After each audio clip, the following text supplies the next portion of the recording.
Chào mừng các bạn đã quay trở lại với gia đình Proton và mình là Quỳnh Phương. Ngày hôm nay là một buổi sáng đẹp trời. Trời thật sự hôm nay rất là lạnh, đó lý do tại sao mình mặc áo cổ cao lên như thế này. Mùa xuân ở bên Úc thì thời tiết rất là thất thường, cho nên là mình không biết lúc nào nó sẽ thay đổi. Ok, thiệt là hào hứng quá đi. Hôm nay chúng ta có rất là nhiều các loại bánh rất là thơm, mùi bơ. Đây toàn là những thứ mình rất là thích ăn. Ngày hôm qua thì mình đi siêu thị và mua một đống các thứ bánh các loại, nhưng ngày hôm nay các bạn được thấy đây. Ngoài ra thì mình sẽ ăn kèm bánh với lại uống trà xanh matcha green tea. Đây một loại nó giống như kiểu trà xanh và nó có cái bột trà xanh đó ở trong á, thì cái nước nó màu xanh và nó dạng túi lọc như thế này, còn ấm. Trời nóng với bánh thì không còn gì bằng, đúng không? Và ngoài ra còn có whipped cream thần thánh. Bạn nào xem những video trước thì chắc cũng đã biết là mình nghiện món whipped cream và maple syrup. Ok, bây giờ mình sẽ bắt đầu ăn và kể câu chuyện của ngày hôm nay. Thật sự ngày hôm nay mình chuẩn bị đi làm khoảng 1 tiếng nữa. Bây giờ là 10 giờ thì 1 tiếng, 2 tiếng nữa là mình phải có mặt ở chỗ làm. Món đầu tiên mình sẽ ăn đó là scone pumpkin bí đỏ, giống như một dạng bánh bí đỏ thơm. Các bạn có nhìn thấy không? Mình không biết người ta bỏ gì ở trong, nhưng mà nguyên liệu chính của nó là bí đỏ. Thì bệnh viện chỗ mình làm á còn bốc khói. Bệnh viện chỗ mình làm thì mình làm ở lão khoa, có nghĩa là khoa mà dành cho chủ yếu là những người lớn tuổi, những người già, toàn là những người khoảng 70 tuổi trở lên thôi. Thì những cái người mà cỡ 50-60 mà vào khoa của mình thì cũng có, tức là có những khi mà bệnh viện không có đủ chỗ thì họ sẽ đưa những cái người trẻ tuổi hơn vào khoa của mình, thì khoa của mình có giường trống á. Nhưng mà những người đó thì rất là hiếm gặp, lâu lâu thôi. Whipped cream thần thánh.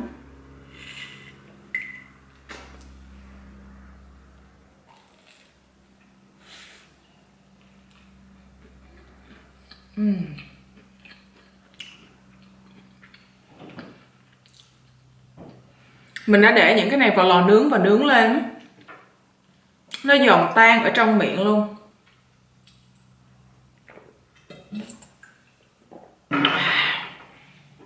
Uống một miếng trà nhé.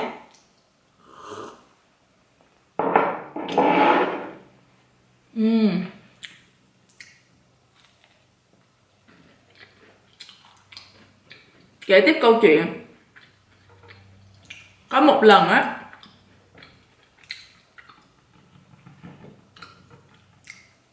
ngày hôm đó là mình chăm sóc cho một bệnh nhân. Thì ông này cỡ khoảng 55 tuổi. Như vậy là khá là trẻ rồi, trẻ so với những cái người bệnh nhân khác ở khoa của mình. Ông bị một cái bệnh liên quan đến gan. Mình không nhớ chính xác là bệnh gì, nhưng mà tạm gọi là bệnh xơ gan đi. Mình sẽ đặt tên ông này là Peter. Thì ông Peter này rất là bình thường, tại vì ổng không có vấn đề về thần kinh. Ở lão khoa thì có rất là nhiều những người lớn tuổi, những ông cụ bà, họ bị những căn bệnh Alzheimer, những căn bệnh mà liên quan tới trí nhớ, thì họ thực sự là cái hành động của họ không kiểm soát được. Nhưng mà người đàn ông người Ai Cập này là hoàn toàn bình thường.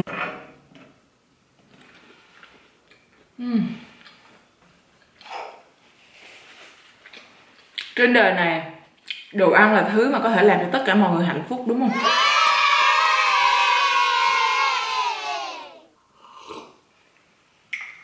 Chăm sóc cho ổng thì rất là dễ, tại vì hầu như là không cần phải làm gì cả. Thì sáng buổi hôm đó mình giúp ổng, gọi là như thế nào nhỉ, mang một cái loại vớ đặc biệt vào. Cái loại vớ này là để ngăn chặn mạch máu, những cái cục máu đau, DVT, Deep Vein Thrombosis. Và nếu mà mình bị thì mình sẽ không thể nào đi lại được luôn á. rất là nghiêm trọng, cho nên là mình phải giúp ổng mang cái vớ đó vào. Mà cái vớ đó thì rất là chật, là phải giống như là kéo mà rất là mạnh, không là phải dùng thủ thuật. Y tá thì người ta có biết cách, người ta sẽ mang một cái bao ni lông trước để cho nó trơn trơn á, xong người ta sẽ kéo ngược lên, thì như vậy sẽ dễ mang cái loại vớ đặc biệt đó hơn. Tại loại vớ đó không phải như vớ bình thường của mình đâu, vớ đó rất là chật. Đây là loại bánh thứ hai. Bánh này là bánh phô mai. Nhìn xem nó đẹp như thế nào và nó thơm. Mình đã nướng cái bánh này lên cho nên là phô mai bên trong nó sẽ chảy ra.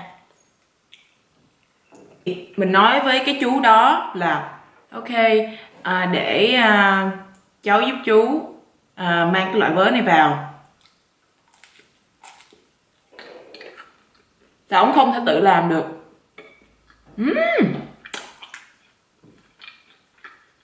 Ngon quá, ngon quá, ngon quá. Ổng nói là ok.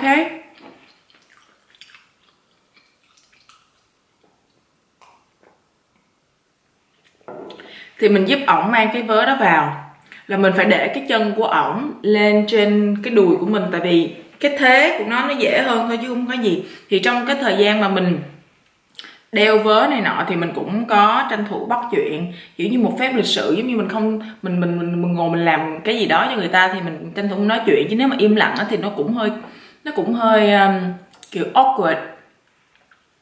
Cho nên là mình cũng hỏi thăm là là You là từ Ai Cập qua, rồi nghe đồn là Ai Cập có cái này cái kia, rồi mình hỏi về cuộc sống của ổng rất là bình thường và ổng cũng hỏi về cuộc sống của mình. Mọi chuyện rất là vui vẻ. Ổng là một người bệnh nhân rất là tuyệt vời cho đến thời điểm này.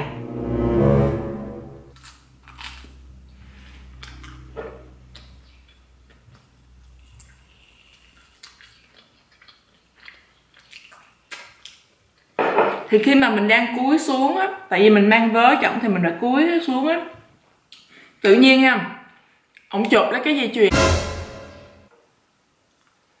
Mình có đeo cái sợi dây chuyền, nếu các bạn có xem clip có để ý thì sẽ thấy ổng chụp cái sợi dây chuyền đó và ổng khen sợi dây chuyền mình đẹp kinh. Thì mình cũng hơi ngạc nhiên, kiểu mình giật mình á, giật mình tại vì không đang ngồi là ổng đụng vào cái chỗ gần phần ngực của mình. Thanks.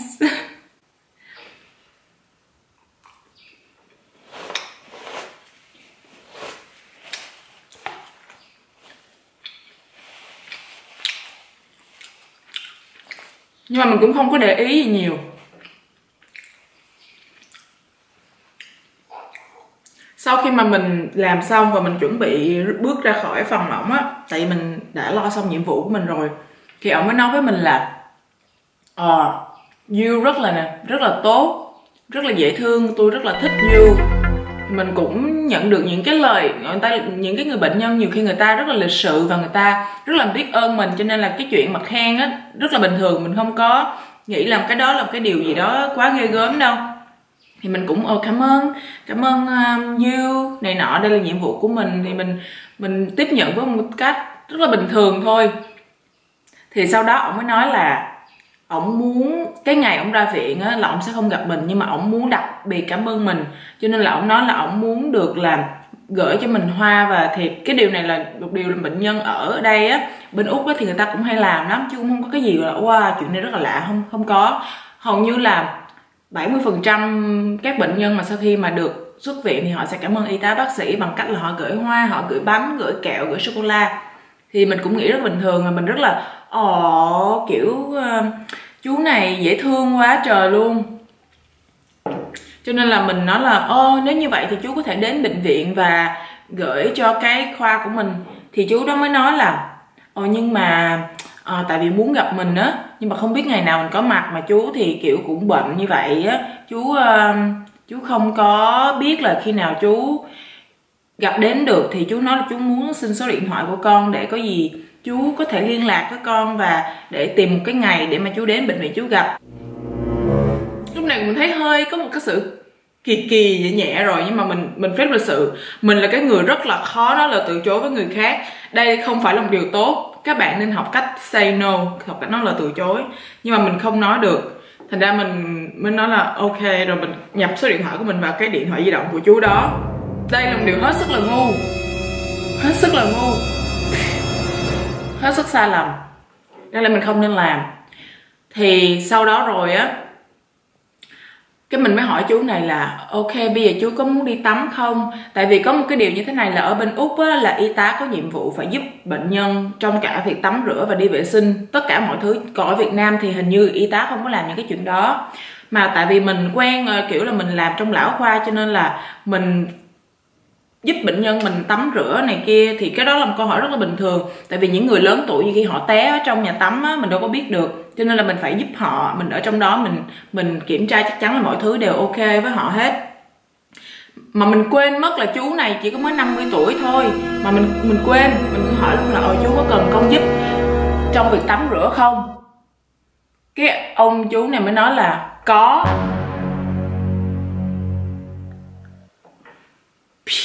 Thì khi mà mình đi vào phòng ổng đóng cửa lại á, thì mình thấy ổng đứng trần như nhộng, trần truồng như nhộng, đứng chờ mình vào để phụ giúp ổng tắm. Xong lúc này mình mới sực tỉnh là mình nói là ủa, chú này mới 50 tuổi mà, đúng không? Tại sao mình phải phụ? Chú này có thể tự tắm rửa được mà, chỉ bị gan thôi chứ đâu có bị què, đâu có bị liệt, đâu có bị gì đâu mà tại sao mình phải phụ? Thì mình mới đưa khăn lông, mình nói chú tự làm đi. Thì ông cũng tự làm.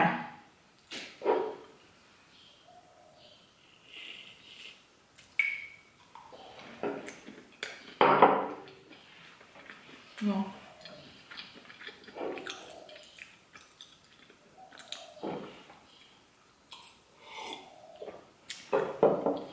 Một lát sau mình phải quay lại, tại vì tới giờ thì mình phải đưa thuốc. Sau khi mình đưa thuốc xong, tự nhiên ổng đóng cửa lại. Lúc đó mình đang ở trong phòng, tại vì chỉ có một y tá, một bệnh nhân thôi. Mỗi bệnh nhân là có một phòng riêng hẳn luôn. Tại bệnh viện Royal Adelaide là một bệnh viện rất là mới, và họ xây và mỗi một bệnh nhân là được một phòng, và có một phòng tắm riêng trong phòng của mỗi bệnh nhân. Và ổng cầm tay mình á, ổng kéo lại và ổng hôn lên má mình. Oh my god. Lúc đó mình rất là sợ, kiểu mình đứng tim luôn á. Tại mình tự nhiên không hề ngờ tới là chuyện này sẽ xảy ra. Xong ổng mới nói với mình là chú cảm ơn cháu rất là nhiều về mọi thứ. Chú cảm ơn cháu rất là tốt bụng. Lúc đó mình sợ lắm luôn, nhưng mà mình phải giữ bình tĩnh. Mình nói là dạ không có gì đâu, dạ không có gì đâu chú. Thì cháu là y tá mà, nhiệm vụ của cháu là giúp đỡ cho mọi người thôi, thì không có gì đâu. Kinh dị thiệt.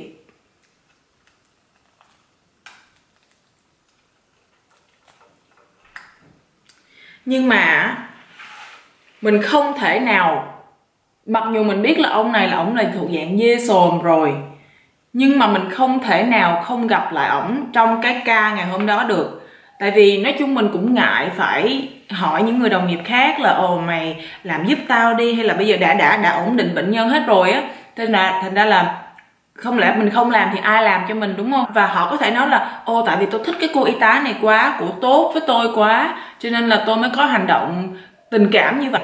Cho nên là mình cũng không muốn làm to chuyện. Cảm tạ trời đất, vợ ổng vào thăm và bạn ngồi ở đó suốt buổi còn lại luôn. Mình rất là mừng, tại vì lúc đó mình không phải vào phòng mà chỉ có 2 người, đúng không? Thì lúc mà mình gặp vợ ổng á, thì đó là một người phụ nữ Ai Cập rất là xinh đẹp. Nhưng mà lúc mình nói chuyện với ổng thì ổng lại nói là ơi, vợ chồng của chú đâu có hạnh phúc đâu, chỉ sống với nhau vậy thôi, nhưng mà bả rất là dữ này kia. Nói chung là kể xấu vợ ổng không ra cái gì luôn á. Và ổng còn có một đứa con gái bằng tuổi mình. Ok, đây là một lý do mà tại sao lúc đầu mình cũng kiểu rất là thân thiện. Tại vì mình nghĩ là một người bằng tuổi ba của mình và có một đứa con gái bằng tuổi mình, và nghe nói là con gái ổng sắp đám cưới gì đó, thì mình có một cái sự đồng cảm á, giống như là người này cũng đáng tuổi cha chú của mình. Thì mình không có nghĩ gì cho đến thời điểm bây giờ.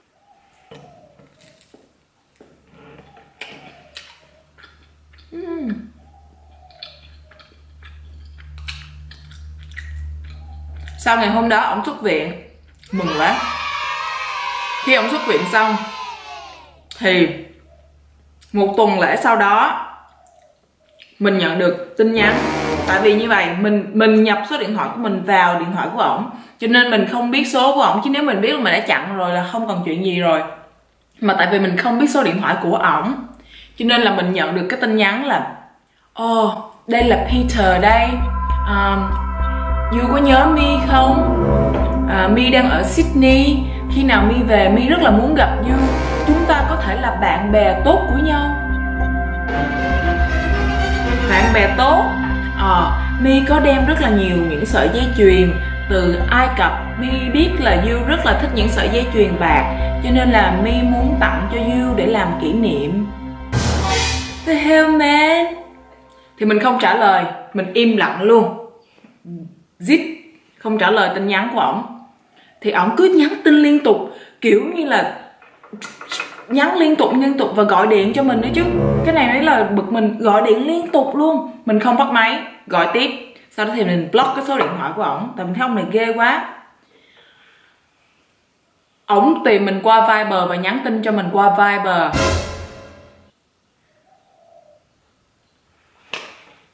Đây có thể được gọi là quấy rối hay không thì mình không chắc, nhưng mà thật sự là nó là một cái điều mà mình cảm thấy rất là đi quá giới hạn.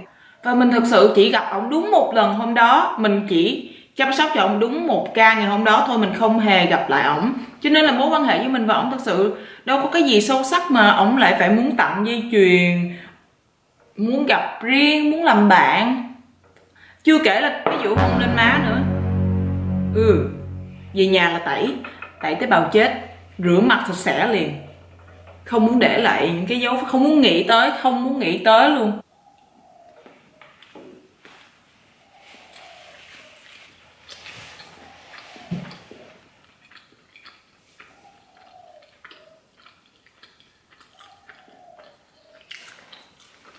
Ở bên này á, đây là bánh sô-cô-la. Ở bên này á, y tá khi mà đi học đại học á là được giáo dục rất là kỹ về chuyện là phải tôn trọng bệnh nhân, phải xem bệnh nhân trên cái bản thân mình, phải ưu tiên mọi thứ cho bệnh nhân. Nói chung là giáo dục về đạo đức nghề nghiệp. Cái chuyện đó họ rất là kỹ và họ coi rất là nghiêm túc. Mình nghĩ nó cũng giống như chuyện là khi mà bạn làm bên ngành dịch vụ về nhà hàng khách sạn hay là bán shop và bán đồ này nọ, thì bạn cũng được dạy là khách hàng là thượng đế. Mình hiểu được cái lý do tại sao người ta lại nói khách hàng là thượng đế, nhưng mà thật sự mình cảm thấy đôi khi thượng đế rất là quá đáng và rất là đáng bị ăn đòn. Mình đã từng làm trong ngành dịch vụ trong vòng 3 năm đại học, thì mình có đi làm rất là nhiều nghề liên quan tới dịch vụ, như là phục vụ nhà hàng, chạy bàn á, take away, bán đồ giống như là để người ta mang đi á, bán giống như bỏ thức ăn vô hộp xong mà đóng lại người ta mang đi. Ngoài ra mình còn có làm một job nữa, đó là job giống như là nhân viên của một cửa hàng quần áo. Thì cái job này mình làm cũng được khoảng gần 1 năm, và công việc cũng khá là nhẹ nhàng. Thật sự mà nói là nhẹ nhàng hơn rất nhiều so với công việc chạy bàn và công việc bán đồ thức ăn nhanh.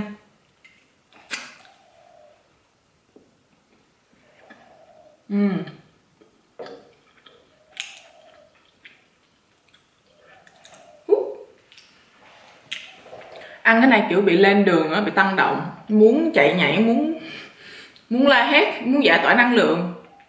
Rất là ngon, bánh sô cô la này rất ngon, thơm mùi sô cô la, không có nhiều bơ mà thơm mùi sô cô la.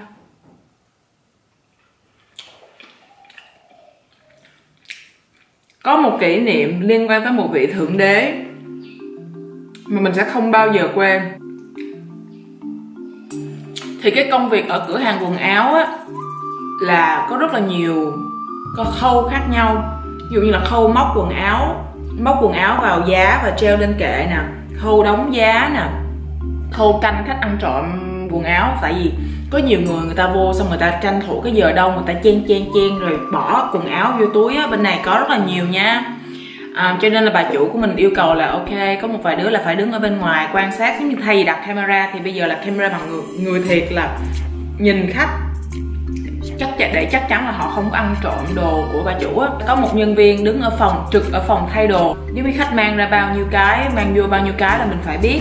Tại vì nhiều khi á người ta mặc nhiều lớp ở trong, ví dụ như lúc mà đi vào là mặc một cái áo khoác ở ngoài đi, thì lúc mà họ thử đồ á, họ thử xong họ mặc cái áo của họ vào là họ đi ra luôn. Thì ngày hôm đó là mình ở khâu đó là mình đứng trực phòng thử đồ.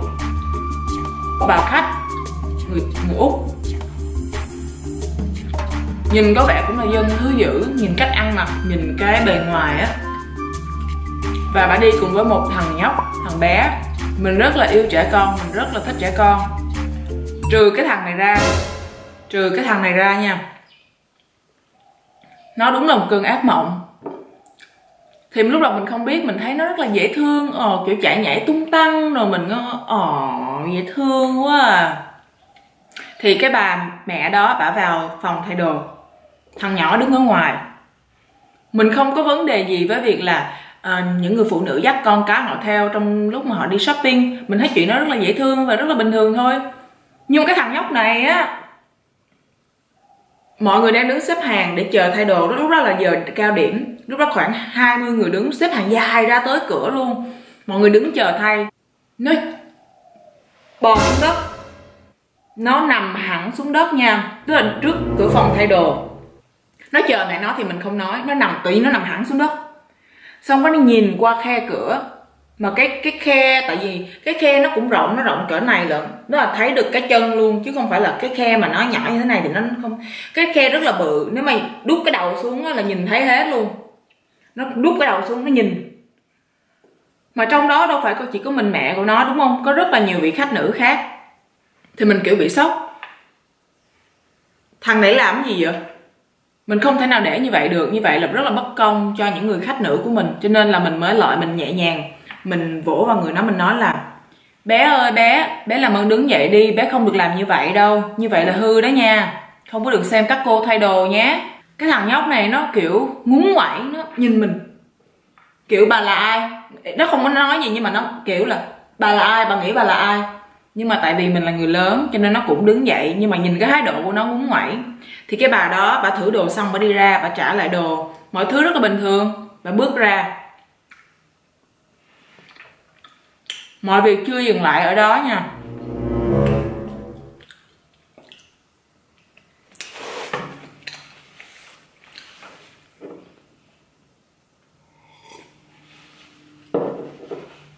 Khoảng 5 phút sau, tự nhiên bà quay lại, lao tới mình như gió, kiểu rất là giận dữ.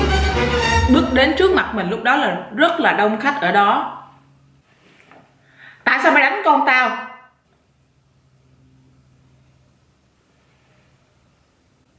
Mình không hiểu chuyện gì đang xảy ra.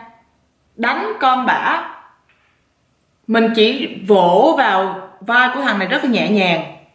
Ở đâu ra cái chuyện là mình đánh con nít? Lúc đó có rất là nhiều người ở đó, làm sao mình dám, đúng không? Ví dụ bây giờ mình muốn đi, làm sao mình dám đánh thằng nhóc đó, để bên này công an nó bắt mình chết. Xong rồi mình kiểu rất là sốc. Em không có đánh con của chị.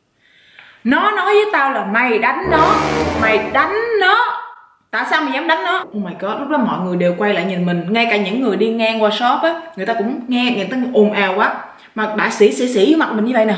Đó, cái mọi người đều quay lại nhìn mình hết. Mình rất là xấu hổ, kiểu nóng mặt, mà vừa nóng bởi vì là mình bị oan, mà vừa nóng là kiểu là bà dám xỉ vào mặt mình như vậy á. Mà một câu chuyện không hề có thật. Mình rất là nóng, nhưng mà mình phải cố gắng thiền, nuốt giận, không được đánh khách, không được đánh khách. Hồi nãy á, con của chị á, nó nhìn xuống và nó xem các cô khác thay đồ, thì em cảm thấy như vậy là không được. Cho nên em đã nhẹ nhàng nhắc nhở với nó là: bé ơi, bé không được làm như vậy.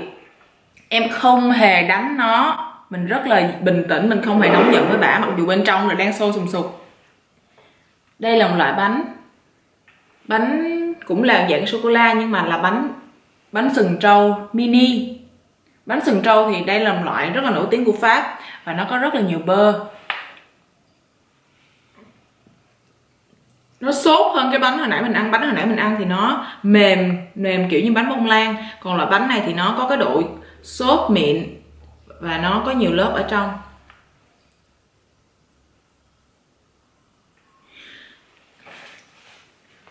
Bà không hề nghe mình nói, bà kiểu vẫn rất là tức giận. Mày đánh nó, tao sẽ giết mày, mày dám đánh con của tao.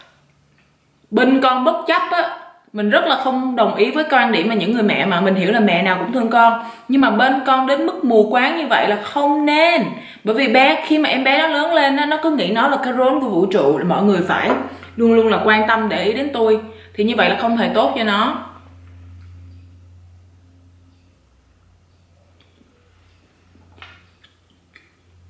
Thì bà vẫn tiếp tục khẳng định là mình đánh con bà, mình tát con bà, mình là bạo hành trẻ em.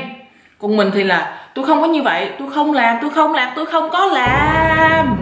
Trời ơi, ai tin tôi đây?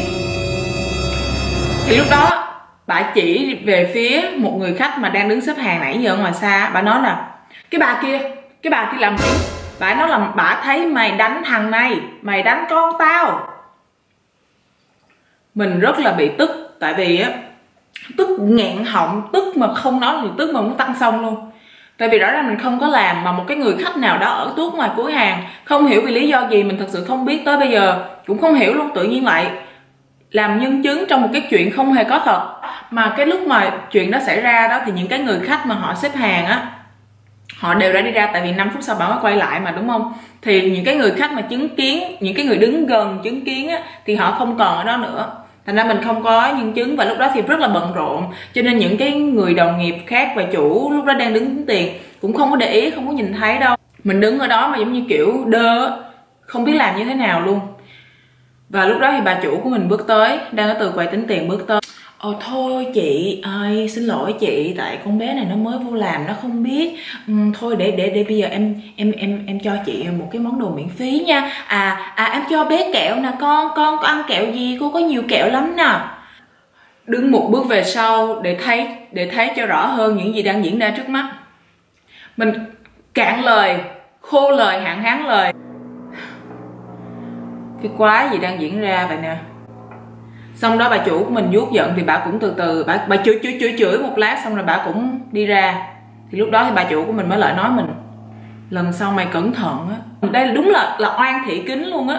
Mình không hề làm mà còn bị chửi oan mạng, bị sỉ vả trước mặt bao nhiêu người khách như vậy. Thì đó là một cái câu chuyện mà mình nhớ hoài cho đến bây giờ, và mình cảm thấy nhiều người khách hàng họ vô lý. Đây không phải là câu chuyện duy nhất đâu. Người nào mà bạn nào mà làm bên ngành dịch vụ chắc chắn là sẽ rất là đồng cảm, đang ngồi kiểu tấm tắc. Bạn này bà nói quá đúng luôn. Mình còn gặp chuyện ghê hơn nữa, đúng không? Thì mình cũng rất là muốn biết, nếu mà bạn nào đã từng gặp những cái câu chuyện về những người khách mà gọi là quá đáng, thì hãy comment ở bên dưới cho mình, kể cho mình nghe. Mình rất là háo hức muốn biết các bạn đã trải qua những chuyện gì. Mình sẽ tiếp tục ăn bánh này và sau đó thì phải đi làm. Ca làm của mình hôm nay sẽ bắt đầu vào lúc 1 giờ trưa và kết thúc vào lúc 9 giờ tối. Cảm ơn các bạn hôm nay đã lắng nghe mình trò chuyện. Chúc mọi người có một ngày vui vẻ. Hẹn gặp lại các bạn ở những video lần sau nha. Xin chào, bye bye.